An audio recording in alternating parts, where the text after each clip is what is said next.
Selamat siang untuk kita semua. Siang.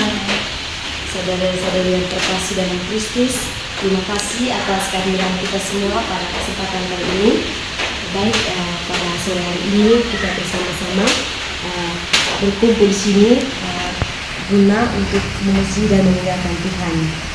Di situ juga kita akan mendalami iman kita dengan tema katekis kita pada sore hari ini, yaitu mengatasi diskriminasi dengan kasih dan pengertian sejati.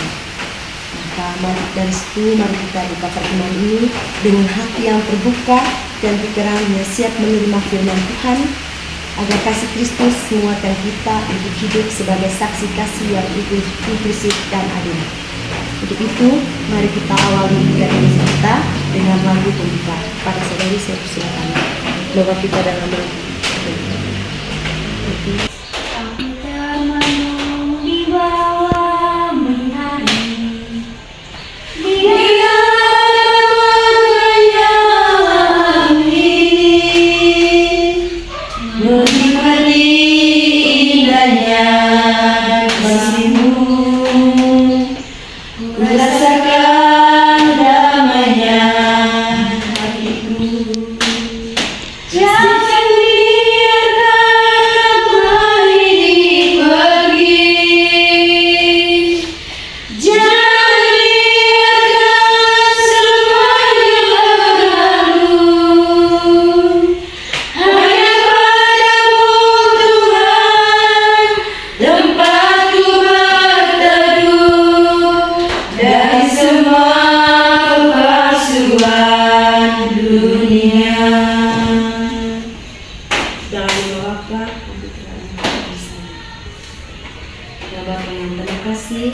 bersyukur atas kesempatan Engkau berikan kepada kami pada pertemuan kali ini. Bukalah hati dan pikiran kami agar kami dapat memahami dan menghayati kasih-Mu yang sejati. Ajarkan kami untuk saling mengasihi dan mengerti kepada sesama tanpa membeda-bedakan, yang melampaui segala diskriminasi dan prasangka yang memisahkan kami.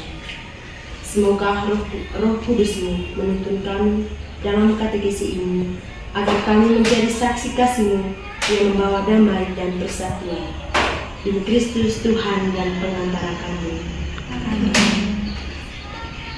Baik saudara-saudara yang terkasih, untuk itu supaya kita bisa melihat dan menjalani situasi konflik, marilah kita melihat situasi konflik kita dengan mendalami cerita di bawah ini.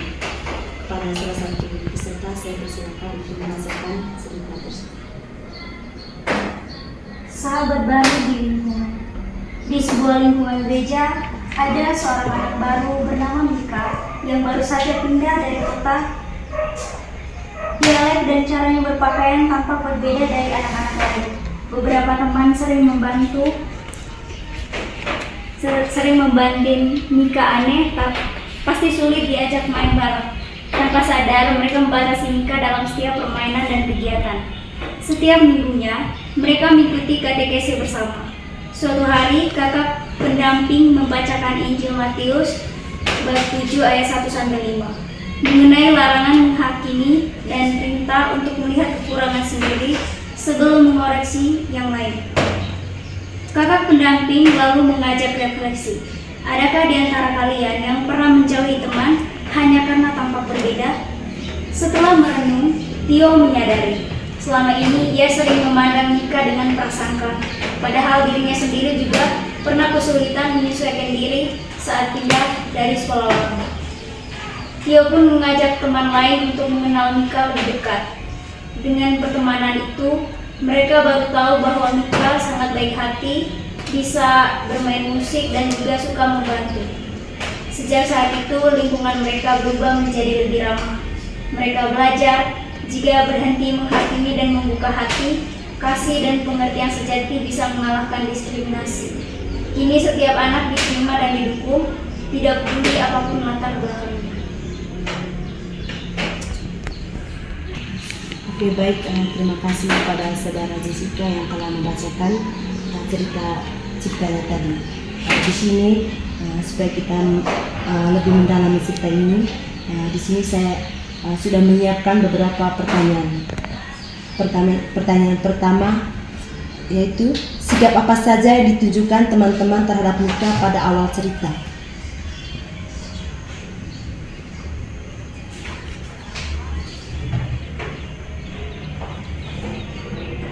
That's good. Baik, dari cerita tadi mereka membanting atau menilai dalam hati bahwa Mika itu aneh, dan mereka membatasi Mika dalam permainannya, dan mereka tidak mengajak Mika untuk bermain bersama. Baik, terima kasih kepada saudara hati yang telah menjawab pertanyaan. Pada intinya, setelah kita bagaimanapun kalau kita berteman, baik teman yang baru kita kenal atau teman yang sudah kita kenal, nilai yang kita praktiskan kepada mereka itu jangan hanya menilai dengan sifat fisiknya dari luar, begitu juga menilai kekurangannya teman tersebut. Dan kita harus menilai bagaimana karakteristik dari teman tersebut. Oke, baik, pada pertanyaan yang kedua, peristiwa apa yang mengubah cara pandang Tio dan teman-teman terhadap Mika?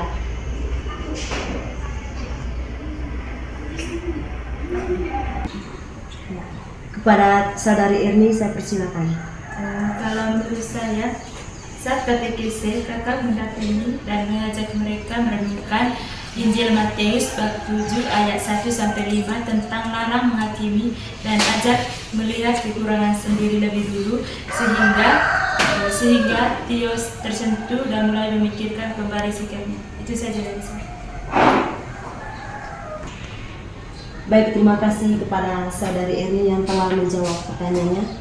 Yang berikut pada pertanyaan ketiga, apa pesan utama yang mau disampaikan dalam cerita di atas, atau apa yang menjadi refleksi bagi dalam kehidupan kita? Kalau menurut saya itu mengajak kita untuk tidak menghakimi dan kita tidak boleh tidak boleh melihat kekurangan orang lain sebelum kita mengekspresikan kekurangan diri kita sendiri. Saya dari sana. Baik, terima kasih kepada saudari ini yang telah menjawab pertanyaannya. Pada intinya dari pesan utama yang telah kita dengar dari cerita tersebut, mengajak kita supaya tidak saling menghakimi dan mendeskripsikan satu sama lain tanpa memandang mendeskripsikan teman yang berbeda, tetapi berani membuka hati, mendekat dan mengenalnya terlebih dahulu. Baik, saudari sekalian, untuk kita mendalami cerita ini, maka dari sini kita akan mendalami atau menimba inspirasi tes filosofi tersebut. Pada salah satu peserta saya persilakan untuk membaca pertanyaan. Tuhan beserta kita sekarang dan selama-lamanya. Inilah Injil Yesus Kristus menurut Matius. Dimuliakanlah Tuhan. Janganlah menghakimi, supaya kamu tidak dihakimi. Karena dengan penghakiman yang kamu pakai untuk menghakimi, kamu akan dihakimi, dan ukuran yang kamu pakai untuk mengukur akan diukurkan kepadamu. Mengapa engkau melihat serpihan kayu di mata saudaramu, sedangkan balok di dalam matamu tidak engkau ketahui?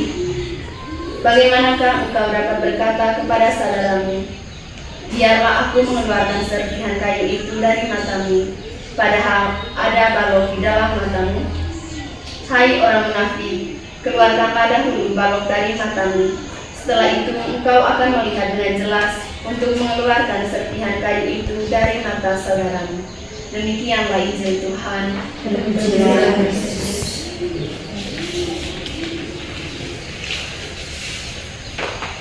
Baik, terima kasih kepada saudari Evelyn yang telah membacakan firman Tuhan. Di sini supaya kita lebih mendalami isi teks kitab suci tersebut, di sini saya sudah menyiapkan beberapa pertanyaan. Yang pertama itu, Siapa yang berbicara dalam tes ini dan kepada siapa sabda ini ditunjukkan?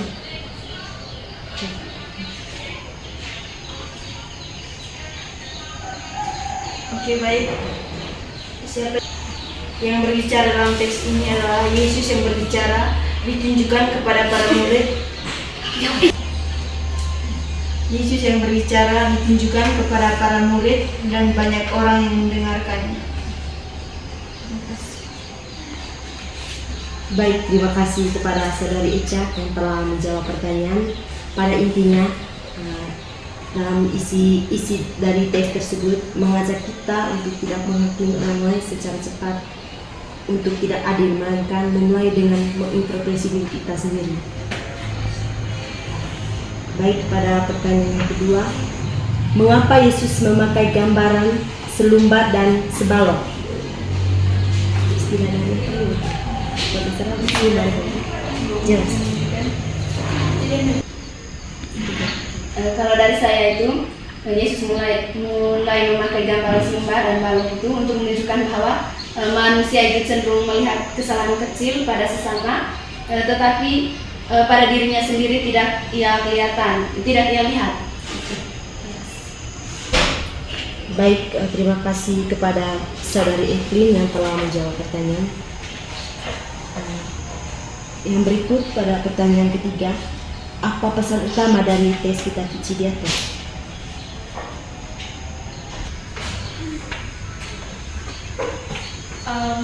Pesan yang paling inti dari teks tadi adalah jangan suka menghakimi orang lain sebelum kita mengintrospeksi diri sendiri. Baru kita, intinya jangan pernah melihat kesalahan walaupun hanya sedikit saja dari orang.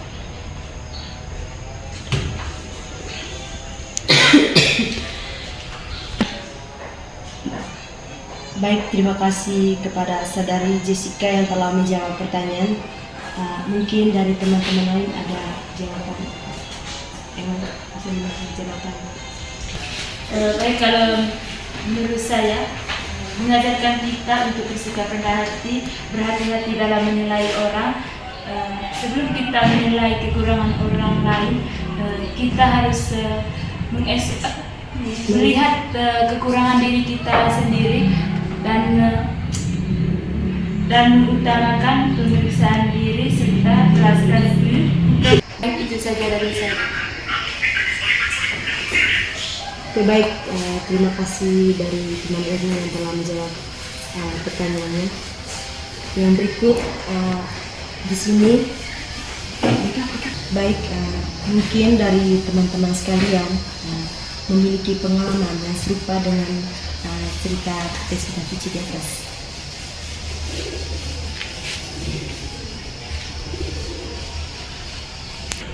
Dari saya, Pak. Oke, baik, dari tema yang kita pelajari hari ini, jujur sangat sesuai dengan apa yang saya alami, di mana ketika saya masuk ke suatu lembaga, saya hanya menilai orang dari luar dan saya merasa bahwa dia itu kelihatan sangat sombong dan angkuh. Ternyata tetapi di situ saya sangat bersyukur karena Tuhan mendekatkan saya dengan dia. Terus kami pada akhirnya jadi seorang teman baik. Di situ baru saya sadar bahwa ternyata dia itu aslinya orangnya baik sekali, suka menolong. Bahkan dia selalu mengajarkan saya untuk selalu melihat orang jangan dari luarnya saja. Tapi saya tidak cerita kalau saya juga pernah menilai dia dari luarnya. Jadi mungkin karena cara jalannya atau apa, tetapi saya menganggap bahwa dia itu sombong gitu. Tetapi ternyata di balik saya menilai orang dari luar itu, saya juga dinilai seperti itu oleh orang lain. Jadi sesuai juga dengan bacaan tadi. Ketika saya menilai orang dengan seperti itu, ternyata orang lain juga menilai saya seperti itu. Padahal saya juga orangnya tergantung dari lawan. Kalau misalnya baik dengan saya juga baik. Jadi itu yang pernah saya lalui. Terima kasih. Oke, yang telah menceritakan pengalamannya terkait dengan tema katekesi kita. Cerita yang juga sangat menarik, di mana pada awalnya yang memasuki suatu lembaga dan di situ dia akan bertemu dengan seorang teman yang baru, tapi dia hanya menilai dan menilai dari luar, tapi dia tidak menyadari bahwa dirinya juga berarti kabur. Tetapi dia juga tidak menyadari di balik itu juga orang selalu menilai dia hanya dari di luarnya saja, tetapi orang juga belum tahu sebetulnya karakternya dia sebetulnya bagaimana. Yang berikut mungkin dari teman-teman yang lain juga yang memiliki pengalaman yang serupa dengan saudari kita tadi. Baik, terima kasih. Saya di sini ingin sedikit bercerita tentang waktu SMA. Jadi di sekolah kami itu ada yang melaksanakan kegiatan perlombaan MKKS Manggarai Timur. Itu dilaksanakan di sekolah kami. Terus teman saya dipilih untuk mengikuti lomba debat bahasa Indonesia. Pada saat itu kami kaget kenapa dia yang dipilih, karena menurut kami dia tuh orangnya biasa saja, tidak terlalu pintar. Tetapi pada saat perlombaan diumumkan bahwa sekolahnya kami mendapatkan juara 1 lomba debat bahasa Indonesia. Pada saat itu kami berpikir bahwa ketika kita menilai orang, jangan dilihat dari keadaan fisik atau kemampuan dari orang tersebut, tetapi kita harus melihat dia dari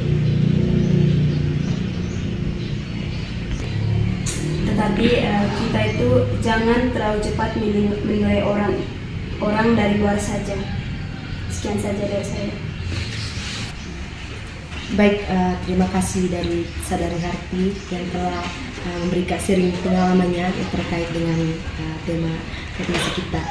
Pada intinya juga di mana kita akan menilai seseorang itu jangan hanya memandang fisiknya saja, tetapi di dalamnya juga, karena kita menilai para kompetensi atau kemampuan seseorang itu jangan anggap begini, dia begitu orangnya, tidak terlalu tidak sesuai yang kita kirakan, tapi belum tentu juga kemampuannya dia itu juga belum tentu kita tahu ke depannya. Baik, terima kasih. Pada intinya juga kita mengingatkan dari tema kitab suci yang kita telah dengarkan tadi, di mana di sini mengajak kita untuk tidak menghakimi orang lain secara cepat untuk tidak adil, melainkan memulai dengan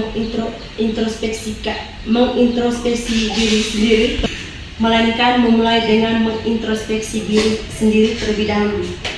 Di sini dalam baca ini juga Yesus mengingatkan agar kita menghilangkan kesalahan besar dalam diri kita sebelum mencoba mengoreksi kesalahan kecil, tidak berdasarkan prasangka atau kepentingan diri, serta tanpa diskriminasi terhadap perbedaan, baik perbedaan ras, agama, atau status sosial lainnya. Di sini juga menekankan bahwa setiap manusia setara di mata Allah dan harus diperlakukan dengan kasih seperti Kristus, tanpa mengedepankan perbedaan yang memecah belah. Menghakimi dengan cara yang benar berarti dibimbing oleh Roh Tuhan, bukan oleh emosi negatif seperti iri hati atau balas dendam.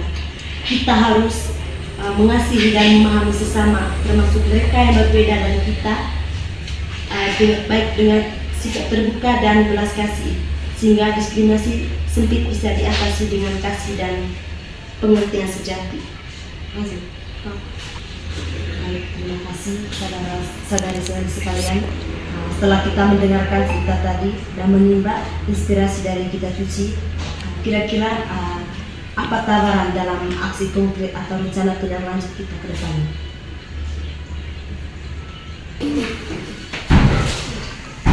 Baik, kepada saudari Jessica, silakan. Baik, dari saya, yang pertama, jangan cepat menilai orang dari luarnya saja. Terus yang kedua, belajar untuk saling mengasihi, jangan menghakimi. Dan yang ketiga, belajar untuk rendah hati, dan sebelum menilai orang, lihat dulu diri sendiri atau introspeksi dulu diri sendiri sebelum kita menilai orang lain. Baik, terima kasih kepada saudari Jessica. Mungkin dari teman-teman lain kalau bisa kita lanjutkan.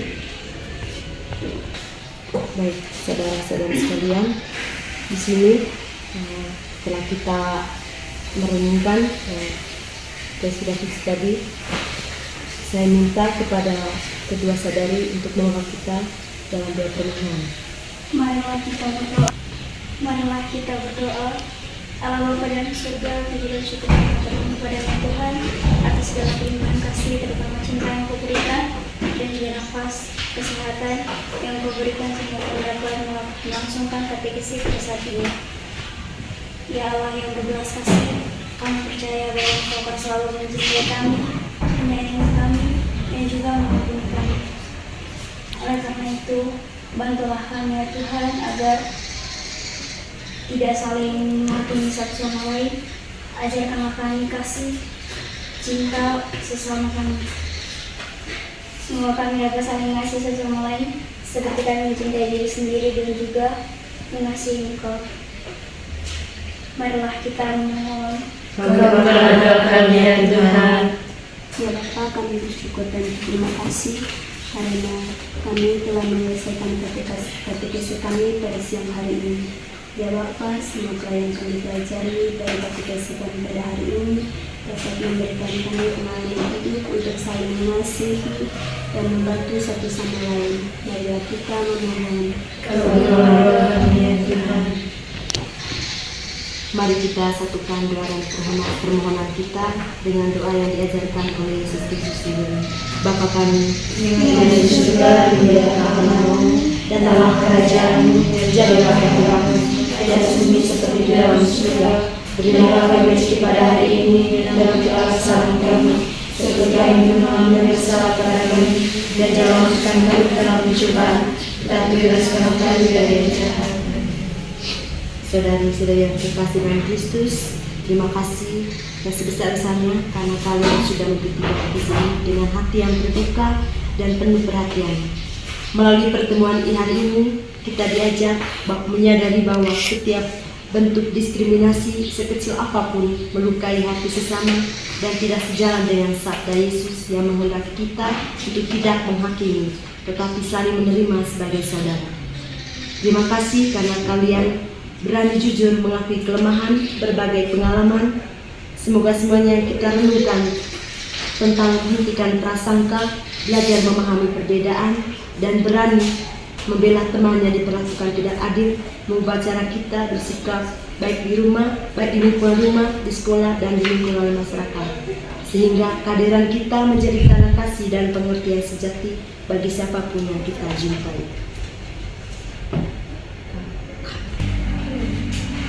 Marilah kita akhiri pertemuan katekesi ini dengan mohon berkat Tuhan. Ya Tuhan Yesus yang mengajarkan kami dalam kota di bukit dan tidak menghakimi saudara. Bantulah kami mengenal balok di mata kami sendiri. Berikan kami rahmat introspeksi harian agar kami membersihkan hati dari kemunafikan dan dosa.